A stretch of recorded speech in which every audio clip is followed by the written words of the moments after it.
আয়তনে বিশ্বের বৃহত্তম দেশ রাশিয়ায় বিস্তীর্ণ পতিত জমিতে অংশীদারিত্বের ভিত্তিতে চাষাবাদ করে কৃষিপণ্য উৎপাদনের অবারিত সুযোগ রয়েছে। তবে এজন্য প্রয়োজন কূটনৈতিক আলোচনা। রাশিয়ার আন্তর্জাতিক মেলাগুলোতে অংশ নিয়ে নিজেদের আগ্রহ এবং সক্ষমতাও জানান দিতে পারে বাংলাদেশ। সেন্ট পিটার্সবার্গে আয়োজিত কৃষি মেলা এগ্রো রুশে এসে এমন কথা বলেন খাত সংশ্লিষ্টরা। বিস্তারিত রিয়া সেজানের প্রতিবেদনে। গম উৎপাদন করে একাই বিশ্বের প্রায় 30% চাহিদা পূরণ করে রাশিয়া। তাই তো দেশটিকে বিশ্বের ব্রেড বাস্কেট বা রুটির ঝুড়িও বলা হয়ে থাকে। নিজেদের সক্ষমতা প্রদর্শন আর বহির্বিশ্বের সাথে সম্পর্কের উন্নতি ও প্রযুক্তিগত জ্ঞান আদান প্রদানে এবারও রাশিয়ায় আয়োজন করেছে কৃষিভিত্তিক মেলা এগ্রো রুশ 2024। চীন তুরস্কের পাশাপাশি রাশিয়ার বিভিন্ন প্রদেশ মেলায় অংশ নেয়, যেখানে কেবল উন্নত প্রযুক্তি নয় বরং প্রদর্শিত হয়েছে উন্নত কৃষিজাত পণ্যের উৎপাদন কৌশল।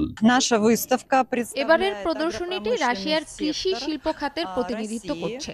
আমরা এই বছর বিভিন্ন দেশ থেকে আমাদের কাছে আমন্ত্রণ জানাই। এখানে আমরা শস্য চাষ, পশুপালন, উদ্ভিদের জন্য সরঞ্জাম সহ উন্নত প্রযুক্তি ও কলা কৌশল হাতে কলমে প্রদর্শন করছি। গম উৎপাদন তো আছেই, কৃষি খাতের উন্নতির জন্য রাশিয়ার সরকারের পলিসিগত সুযোগ সুবিধাও তুলে ধরা হয় মেলায়। কৃষি খাতের জন্য সরকার ব্যবসা সহায়ক নানা নীতি কৌশল গ্রহণ করেছে। সহজ শর্তে ঋণও সেদেশি কৃষি খাতের জন্য উন্নয়নে ভূমিকা রাখছে। আমাদের সরকার কৃষকদের খুব সহায়ক। সব ধরনের নীতিগত সহায়তা কৃষকদের জন্য প্রদান করে, যা প্রায় ছোট বড় সকলেই পেয়ে থাকে, এবং তাদের ব্যবসার উন্নয়নের জন্য নামমাত্র সুদে ব্যাংক ঋণ প্রস্তাব দেয়। এটি কৃষকের কাজকে বেশ অনুপ্রাণিত করে। মেলার আয়োজকরা বলেন, বাংলাদেশ এখানে এসে নিজেদের সক্ষমতা প্রদর্শন করতে পারে। রাশিয়ার আন্তর্জাতিক মেলাগুলোতে অংশ নিতে চাইলে সব ধরনের সহায়তা পাবে বাংলাদেশ। আমরা বাংলাদেশকে প্রথমে মেলায় আমন্ত্রণ জানাতে চাই। বিশেষ ছাড় সহ অন্যান্য সহায়তা আমরাই দেব। প্রদর্শনীতে অংশগ্রহণ করতে চাইলে যে কেউ আমাদের সাথে যোগাযোগ করতে পারে, যেন তারা নিজেদের উপস্থাপন করতে পারে, তারা কি উৎপাদন করে তা দেখাতে পারে।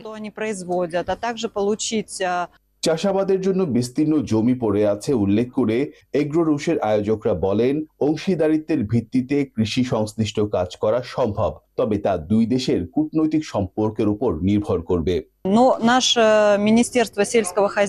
রাশিয়া কিছু বিদেশি ব্যবসায়ীদের অংশীদারিত্বের অফারও করে।